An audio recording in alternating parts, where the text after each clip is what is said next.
When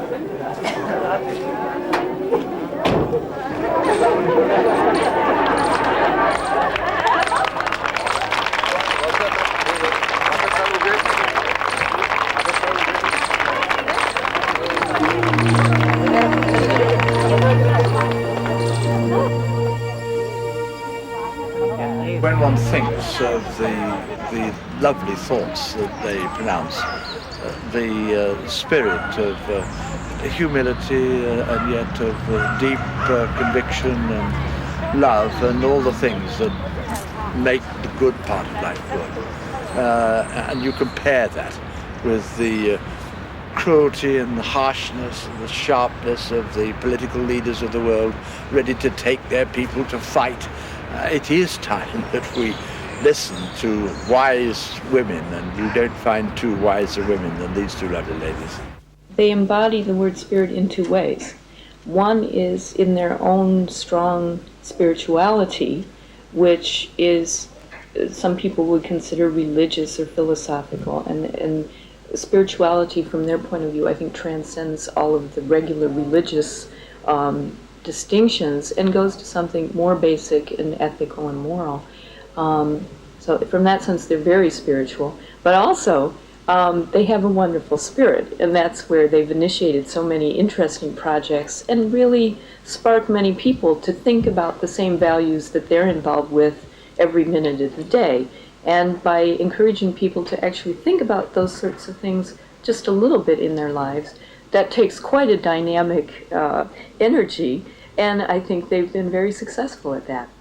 Dadi Janki is a little Indian lady.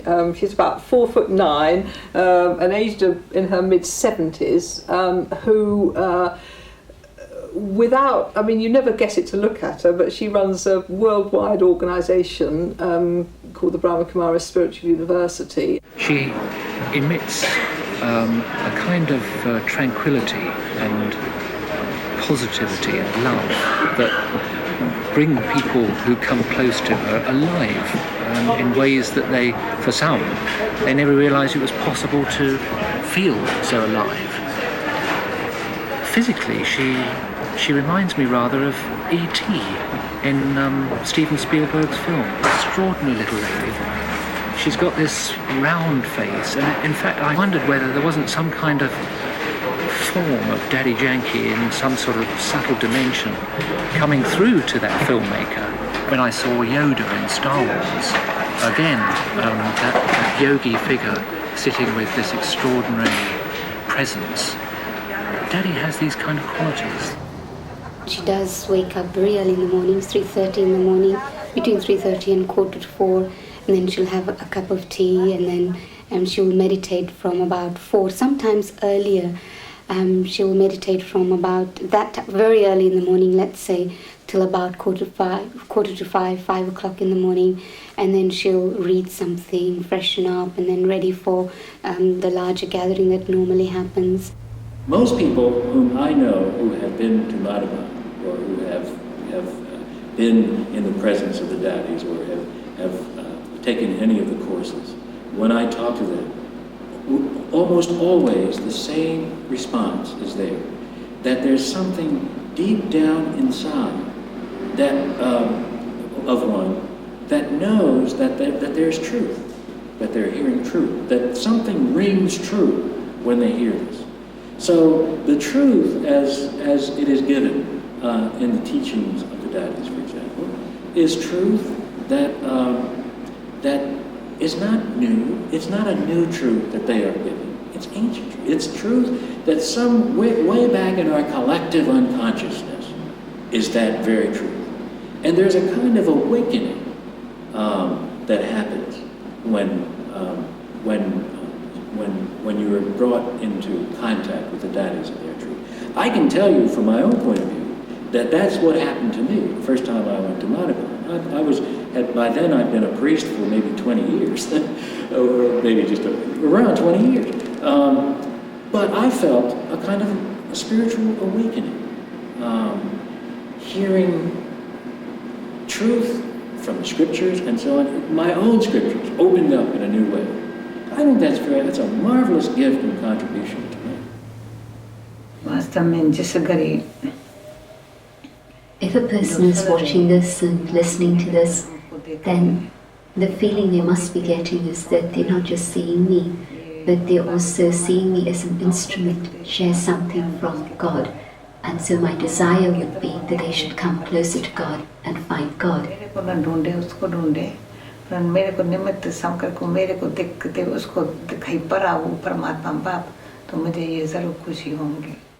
With both of them, actually, it's a kind of simplicity in both of them, I think, which means that although, as I say, they are tremendously intelligent, they're also empty of all kind of personal cleverness. And you feel that Dadi, she is dealing with lots of things, but she isn't thinking terribly hard. She's emptied herself of all the kind of complexity of thought and working things out and analysing them. And often when you just sit with her, you feel this emptiness in her mind, in a positive sense, an emptiness, so that she isn't planning what she's going to say. And I sometimes catch a twinkle in her eyes, though, I didn't know I was going to say that.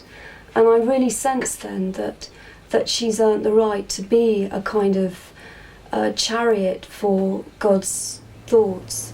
पहले धर्म में चाहे राज्य में हर प्रकार से भाइयों ने अपना ले लिया अभी माताओं का पाठ है. According to time, previously it was men who held the power within religion and politics, etc. But now it's time for the women to take on. मैं गौरव से ये कहूँगी पहले भगवान ने हमको आगे रखा ना तो सब आगे रखने शुरू किया है. And for Dadi, it's a matter of great pride that God started His work and gave the opportunity for women to come to the foreground, and the same thing has happened since then in other fields. भले भाइयों सबको बहुत तकलीफ महसूस हुई है ये आगे क्यों जा रही है. And sometimes people have found it a great difficulty. They found things very difficult to see women moving ahead. जैसे किसका राज छीन रही है, छीना नहीं है, उनको भी आगे रखेंगे. हम किसको भी पीछे नहीं हटाने की कोशिश करते हैं. But in fact, it's not a question of women taking over anything. There's also the opportunity for men to be in the foreground. I have to tell you, my mind was blown. I had never met such profoundly spiritual people, and yet simple, not complicated, complex, in the way they express truths which human beings seem to have such a hard time getting a hold of. And Dadi understood that God is the one who's the highest, the supreme, the one who's higher than the deities, than the subtle beings, than human beings, than even the prophets and the messengers. There isn't anyone more elevated than God, and this is why there's a very deep love experienced for God, and God is everything. I think it is vital that the feminine aspect of ourselves be properly and more adequately expressed. We have always attached the nurturing, mothering, harmonious and peaceful side of ourselves and our civilization to the feminine. And certainly the women of the world need to be able to express that for all of us, because they're the ones that we draw upon for this nurturing, loving, mothering instinct that is a part of our civilization. I have experienced and worked with that notion for some 20 years now, following the event of spaceflight. The precise experience that I had, the insights that I gained from seeing Earth like this on the way back from the moon, was to recognize that our scientific descriptions of our cosmology, of how we came about, is incomplete, which obviously we knew at that time, and flawed, and that our traditional cultural traditions mostly based upon our religious beliefs, that those cosmologies are also archaic and flawed, and that the task of modern humans is to take this best knowledge that we have in this modern period from our scientific descriptions and from the internal experience and the experience of the divine that our cultural traditions and our religions have taught us over the centuries. And out of that knowledge, find a modern description of our reality, of our universe, that is acceptable and satisfying to the modern mind. One thing which is really sui generis to the Brahma Kumaris in the dimension which it has reached, and that's what interested me enormously, and this of course is undoubtedly their meditations, because there again it's an extraordinary achievement. I wouldn't have thought it was possible to get so many chaps going to business, for example, having a pretty, some of them working probably very near here, and yet to get up early, to engage in meditation, and to recognize that it isn't enough to talk about meditation, because there are techniques of meditation. There's no shortcut to this, and the time that these chaps spend to it, in fact they get up early and so on, is really most encouraging.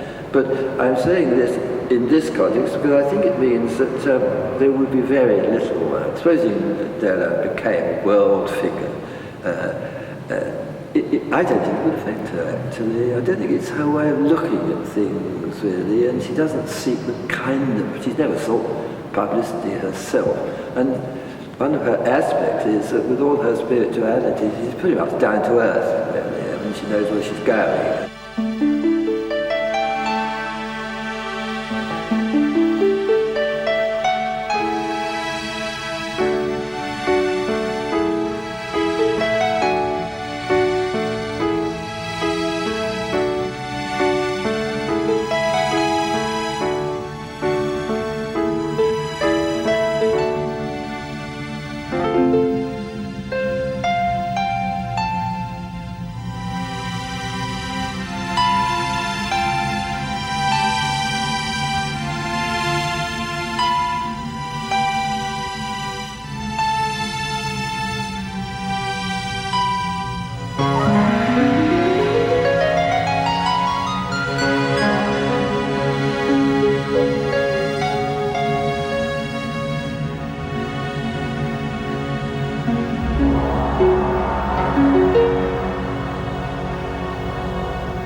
Since I came back, the first day of my coming, I was observing things. And second day, happiness, joy came into me.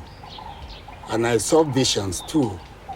I saw in me a lamp full of light put in me. And my joy has never been that high in my life. And then by yesterday, more advancement in the light came. And I feel that this is a kingdom of heaven on earth. In the Orthodox religion, we were taught to expect kingdom of heaven on earth, but it never happened. There is violence, there is a lot of things. But I'm surprised that there is a place in the universe, on earth, where the kingdom of heaven is in existence. And this is a miracle and a wonderful thing to me. It's a lesson to teach my church and my people in Africa. To me, the message of Raj Yoga as well, and what I've learned from the Daddies, is that it's based on your own experience of them, of your relationship with them, of the genuine love that you feel from them and support. And then in meditation, the experiences you have show you yourself that there is a source that you can connect with, and you can see it in them, you can see they're connected to that source, but you can also experiment with it yourself and feel it for yourself. Yeah, I think first of all it certainly helped me in my own life of meditation and prayer, and I've continued to use some of the practices taught there. Now, as a Christian, I'm become increasingly interested in the contemplative tradition in Christianity, and I first went to India before I went to a theological college when I was about 23, 24, and that made me more sensitive to the mystical element and the whole pattern of contemplation and meditation. And in my church we've always had a group for contemplation, which has become, I think, more common now in Christian churches, perhaps less so 10, 15 years ago. So the teaching wasn't, it's entirely new, but it strengthened much that I was already familiar with and introduced new practices. So that was one of the things I remember.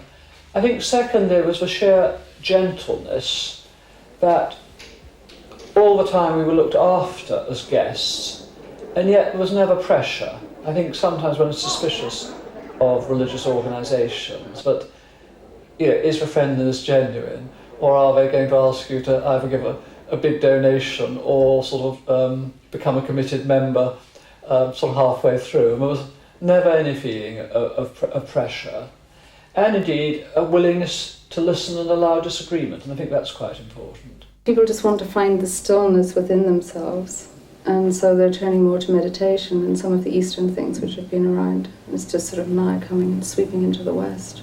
I am a rather inconsistent, spasmodic meditator. I do yoga, I do a hatha yoga, and when I can. And I meditate more when I'm away from home, which sounds sad.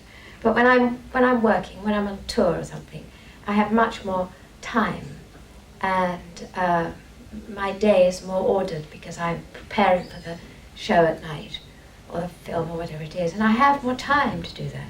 And I'm a much happier person, a much better balanced, much more grounded, much more easygoing. Things don't worry me. I don't know why I don't do it every day.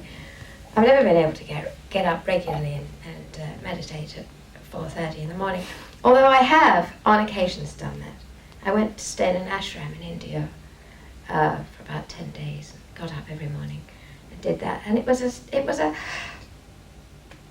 absolutely sublime experience, and I could, it was then, I remember then knowing that there was this shimmering, glimmering existence and experience just over there that I could reach, but it would take consistency and time, and then you go back to your own life and you get swept up in it. It was interesting meeting first Dadi Janki here and sitting before her and having her zap me with this funny eye stuff, and then going to a place where there were a lot more people who were able to do this. It was like I sat inside of a diamond, and it was warm, and it was like if you looked at a candle and you blurred your eyesight, how the light fractures around you. And I sat there again with this sensation that I knew this person very well, and that this person obviously knew me. Dadi talks about the qualities or the attributes of God, the Supreme Soul. And she talks about benevolence, love, forgiveness. And she is a living example of those qualities. And I felt, after coming into contact with her, that, and after learning about her own experience with people, the influence she had on me, that I wanted to give love to everybody. And that is the biggest change that I have experienced in myself.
वेग के कारण लड़ाई झगड़े हो गए हैं। कितनी कितनी अशांति है, हर एक के दिल में हाहाकार है। क्या आप लोग नहीं चाहते कि ऐसी इस दुनिया को हम किस शक्ति से बदल देते?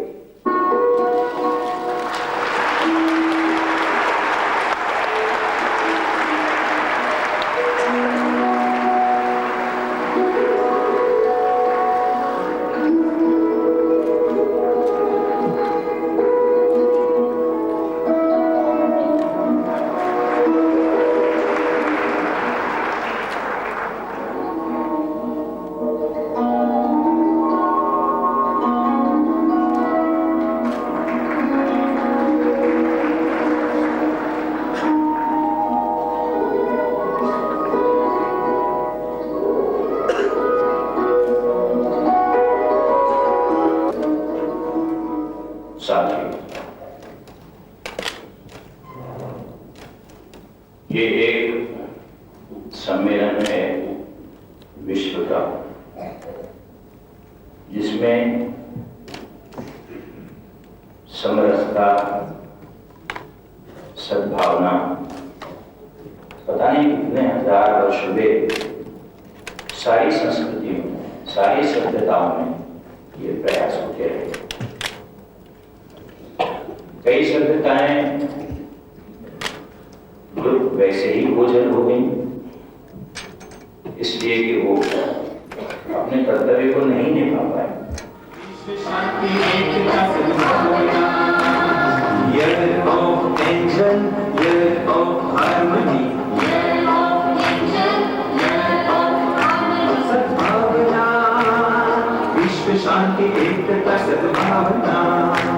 When I saw Dadi Ji, it was really, I would go in a deep peace. I would feel that I would always see the face.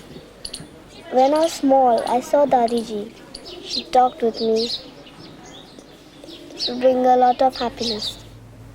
She's talked to so many people in the world, she's had to deal with so many problems, and she's always stayed happy and light. And she can go from one huge problem into a room full of hundreds or thousands of people and start expressing her love for God and her feelings of how God will be revealed someday with so much love and beauty that you just cry. Tears come to your eyes. You don't even have to, and then later you hear she just walked out of a meeting where there was some big catastrophe going on somewhere in the world and she had to deal with it, but it didn't faze her. It's not only her love for God, but also her love for the person that may have been causing the problem. It's just there. She has love for everyone and anyone, no matter how much of a pain they may be. No matter what they may have caused, she still is constantly giving that love. I've met many spiritual teachers and followed or been involved with many different paths. And I feel that Dadi Janki is a woman with spirituality. And there's a different feeling when it's a woman than when it's a man. Maybe this is a quality. It's really interesting when I'm thinking of women's spirituality, because it's much quieter, I think, than men's. And it comes from a quality of being rather than a preaching or something along that nature. Religion has often had a preachy kind of sense, the preacher. Whereas with women, or this new type of spirituality, now I'm getting what the difference is. Yes, no word has to be spoken. You're in the energy field of a presence, and that is what does the work, not what they're saying. And I feel that from Dadi Janki. I think that anybody who's ever come in contact with the Daddies walks away a little breathless. I was asked once to pull together some business executives in New York when Dadi Prakashmani was going to be in New York. And we had an IBM executive there. And he told, when she was explaining that you could in fact stay at peace with yourself while you had to handle a lot of responsibilities. He said, but you don't understand. He said, I manage a very big company. We're on every continent. We have 5,000 offices.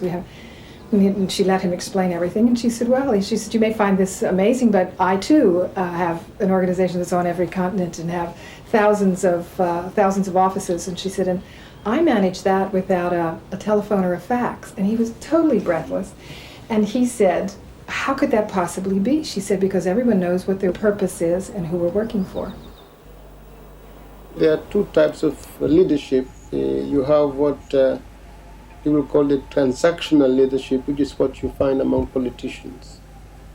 And then you have what I call the moral leadership, where, by example, you help people to chart new grounds. I think what you do find in Dadi is that moral leadership, which again, as I said, is devoid of the pursuit of personal power. So I think I personally prefer the moral leadership because it does require deep integrity in the individual, willingness to call a spade a spade. The United Nations is a highly political body, and the Brahma Kumaris World Spiritual University is one of the first spiritual organizations from the East that has been granted a consultative status with them. And I don't know how much you know what a consultative status means, but it means that governments have got to consent that this non-governmental organization has something to offer to the United Nations in the implementation of its programs. My first visit to Mount Abu, again, because of the preponderance of women, what struck me was this total self-sacrifice of these young women from all parts of the world, from the spiritual East, as we had come to, but from Poland, from Europe, Scandinavia. I mean, the rigor of life that they follow, getting up very early in the morning to go into these sessions, something which frankly I could not do myself. So that discipline impressed me. And also when we have these meetings in the assembly hall, and the warmth of feeling, this deep spirituality was quite evident among the audience. Even those who don't speak English language, you know, there seems to be a kind of current that goes through. So that was for me a very profound experience, and every time I've gone to Mount Abu, I've come out again with that kind of experience. In the sense, one seems to have been transferred to a different world. The world not of power politics, not of intrigues, but a world of deep sincerity and commitment. Having the Dadis at that high level of spirituality, it cannot be more better, if I may say so, for the humanity, because first they have within themselves that strength as a human.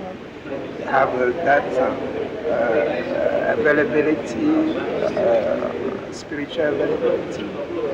And as the leaders, they can understand even better the world and give all that love we have more often in human creature as such. And so the Dadis definitely would bring back the soul into the United Nations. And bringing back the soul into the United Nations is bringing back hope for the whole of humanity.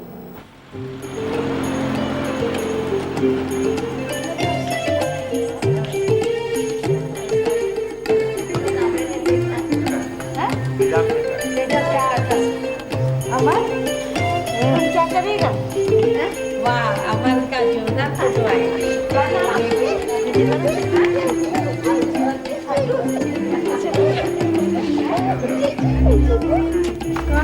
work is going on there.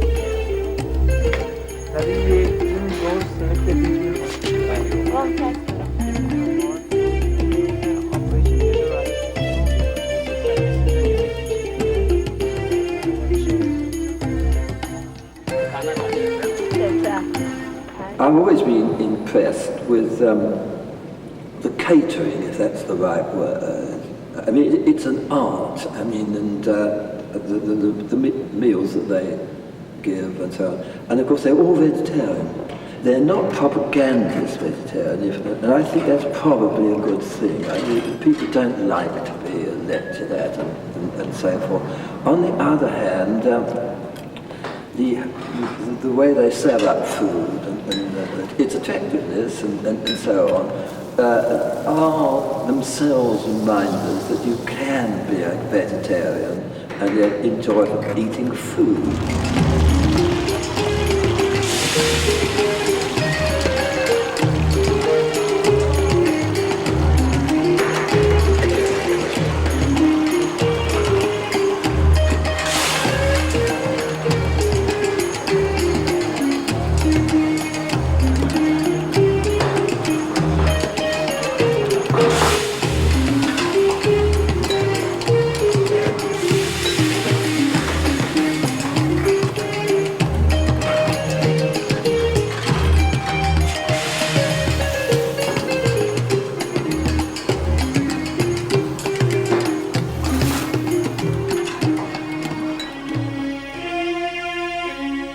Centres जो है वो all India में है और 60 देश. There are around 3,000 centers in India. There are centers in about 60 countries around the world and around 300 centers in those countries.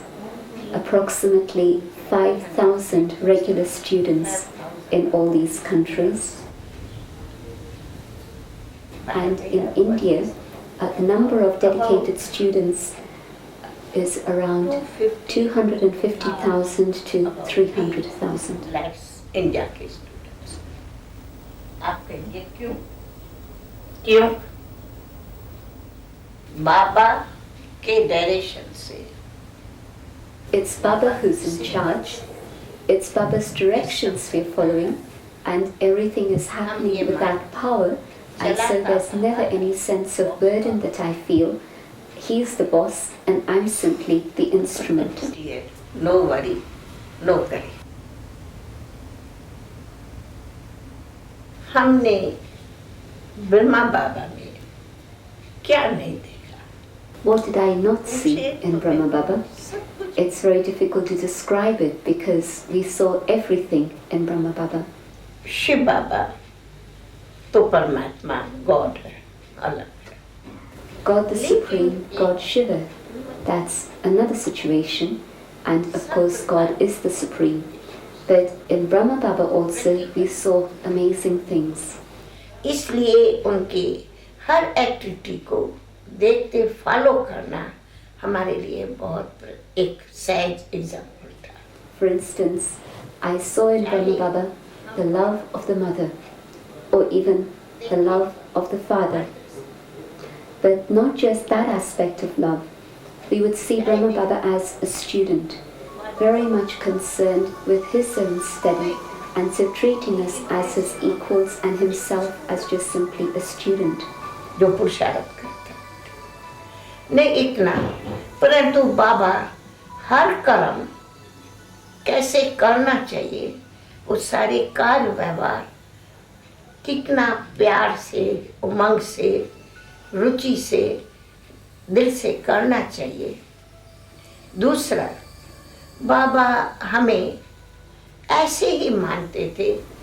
We also saw him in the role of the teacher, and his love was such that he wanted to make us children even higher than himself. He would see us with such elevated vision that he would see us as being higher than he is. और दूसरी, बाबा में individual भी जो as an individual, we saw Brahma Baba himself filled with an enormous light and might. And so I personally would feel that next to God, this is the individual who has those qualities. Baba never thought that he was a guru, and Baba had special love and respect for the mothers and for the young girls. It's women who have developed the qualities of love, of renunciation, of compassion to a very great extent. I have a very deep sense of inner love for God, for Shiv Baba. And there's a line in one of the songs that's played here that says, "Your love is deeper than the depths of the ocean and more elevated than the sky itself." And I constantly feel that I have God's canopy of blessings above my head, and I always feel those blessings with every step that I take. Baba say, give peace, take peace. Give love, take love. Give happy, take happy. This is Baba's special message.